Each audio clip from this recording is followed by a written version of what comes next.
What's up, Best Life? Today we want to talk to you about marriage. There are so many people, they get married and they have so many great ideas and ambitions, things they want to do together as a couple, and for some reason they don't stay together, or it's not the fairy tale, it's not happily ever after. We want to give you some insight that will help you in your journey. One of the great things about marriage is you get to spend your life with that person. And one of the things that we want to talk about today is encouraging one another. We use words of affirmation to encourage one another in our marriage. When Joe does something that I really love, I encourage him. I thank him for doing those things, even if it's just an act of service, or maybe it's an accomplishment that he's gotten, whatever it may be. I take that opportunity to encourage him because it's so important. If you encourage someone, if you tell them that you appreciate them, if you show gratitude for something that they did, oftentimes you'll find that they'll repeat that thing. When you encourage someone or tell them thank you, it shows that you appreciate what they've done. It's verbal seeds of saying you did a good job. It's planting things in them that they will later be able to plant in you or plant in others. So it's so important. Tell your spouse, I appreciate you for that. It may be the simplest thing, but you know what it does? It creates gratitude in their hearts. It creates thankfulness in your home. It changes the atmosphere when you begin to say thank you for things and show gratitude and encouragement for one another.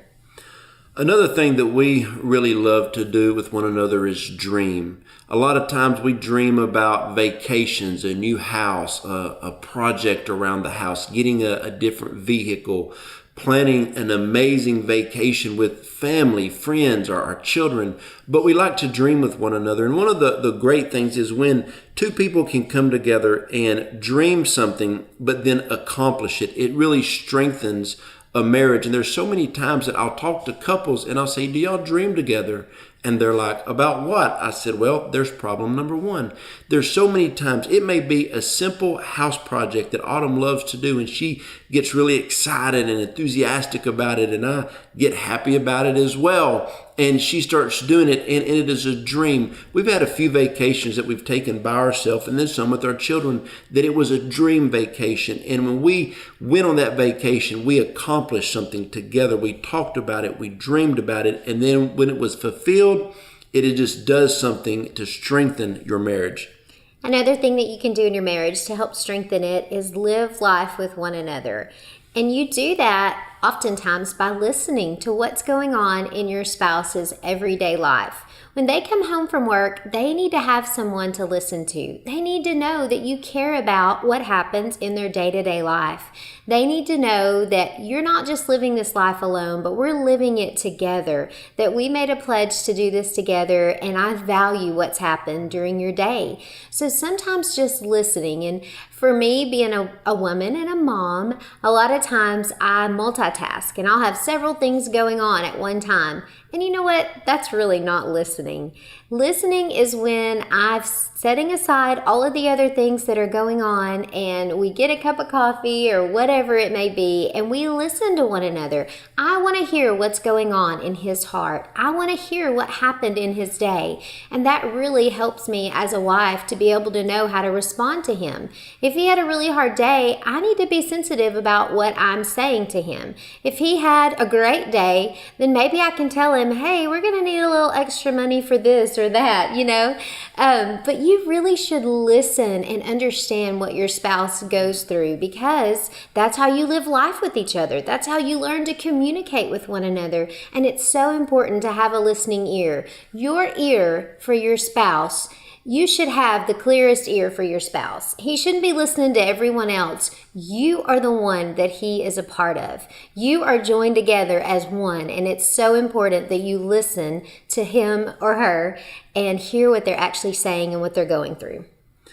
And something that we all need to work on is strengthening each other. A lot of times people have problems in marriage because they say, well, my spouse isn't doing this, my spouse isn't doing that. But the problem is, what are you doing?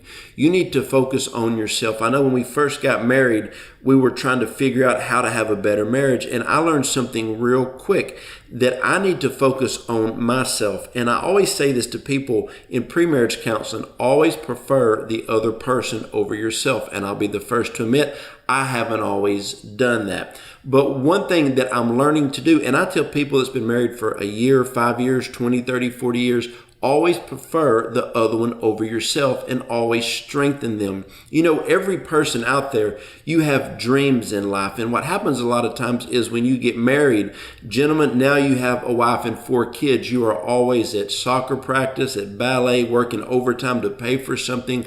But deep down inside, you still have dreams.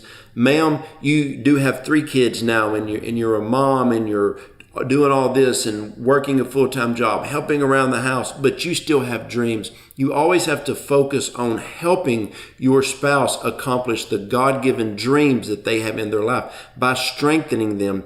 Whenever somebody is weak, you can speak negativity and say, oh, you should be getting up, or you could speak strength to them, encouraging them. And you know, in the world, they say that it takes 16 positive words to wipe out 1 negative word. So we need to be encouraging to one another, strengthening one another, giving affirmation to one another to help build stronger marriages.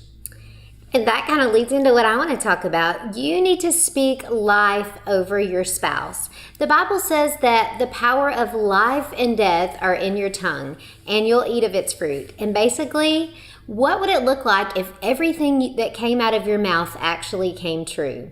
That's the power that we have with our words. And if we speak negative, doubtful things over our spouse, then that's exactly what we're going to get. We need to realize that our voice is very powerful. When we begin to say, he's no good, he never takes care of this, he always is late on this, he doesn't do this, then that's exactly what you're going to get in your marriage. But if you begin to shape your words with positive things, if you begin to say, he is a great provider, he is a man of God, he is strong, he does not give in easily, he does what he says he's going to do, he is a person of his word. If you'll begin to speak life over your spouse, you will see a change. If you're not seeing the things that you want to see, you might need to check what's actually coming out of your mouth. You have so much power over your spouse just by the words that you speak. You need to be edifying and strengthening them. The world says so many things about your marriage. It'll say it about your husband, your wife. The world will say all kinds of things, but you are the one who can speak life over them. You can take that opportunity to create an atmosphere in your home, in your husband or your wife's heart. Those things, it's almost like those words are like seeds. What do you want to grow out of their heart? Do you want gratitude to grow? Do you want encouragement to grow? Do you want strength to grow in them? Then that's what you should be speaking. You need to speak life over your spouse. I think it's very important that we understand that there is no perfect person on the planet. If there was, it would be my wife. But the Bible even says that there's nobody perfect, no, not one. And you got to understand, you have to allow each other to have a bad day. You have to allow each other to have a bad moment. There's times that you don't need to respond to something. Men, you just need to hug her. She may be having a bad day, a bad moment. There's been times when even my kids were like, Dad, you need to go on a walk. You need to go pray or go do something. I was having a bad day. And there's times that my wife would come in and I would be like, hey, we have a really nice jet pool. And say, hey, if you just want to go take a jet pool bath, I know you've had a bad day. There's times that we have to, golfers give a mulligan. There's times that we have to say, hey, look, it's been a rough day. And the same thing, sometimes when people don't feel well, hey, I got this tonight. Take some time to yourself. Do whatever you want to do for the rest of the night. I got this. Kids, Daddy got pizza. I'm not that great of a cook. But we will go out and do something. Everybody needs some alone time. Sometimes some days are harder than others, and we need time as the husband, times as the wife to just unplug and just think things through, spend some extra time in prayer. Give your spouse grace. If you give grace, you will receive grace. And understand that there are no perfect people and there's no perfect marriages, but we have to be forgiving. We have to be encouraging. We have to be loving. So allow each other to have a bad day. And there'll be some days I'll be like, guys, today's my bad day. I love y'all. It's best that if I sit on the back porch and spend some time with the Lord and spend some time by myself, I'm having a bad day. There's times I may have just a bad moment. I may have had something go wrong in the day and I just need time to process it. You love one another through that. You never judge, you never condemn, and you don't speak against that, because marriage is made for 40, 50, 60, 70 years. Till death do you part. And you are in this for the long haul. I remember one of the greatest things Autumn's granddad told us is he said, get the word divorce and rip it out of your dictionary. And I had 2 or 3 people tell me that. And in my mental dictionary, there's no ending this. I am committed to this lady for the rest of my life. And you have to understand, you're in this for the long haul. So allow people to have a bad day, because as soon as you don't, you'll probably have a bad day. And I hope this is encouraging you. We just want to tell you there are so many different ways that you can strengthen your marriage. You just need to start with, if you feel like your marriage is in turmoil, if it's in a hard place right now, just take up a few of these little tips. Just take a few of these little things and start doing them. But don't get weary in it. And if you have a great marriage, just continue to strengthen it. There's a reason why you have it. It's not just given to you. You're probably working at it. So we just hope that this encouraged you today. Strengthen your marriage. Do what you can, because this is a lifelong thing.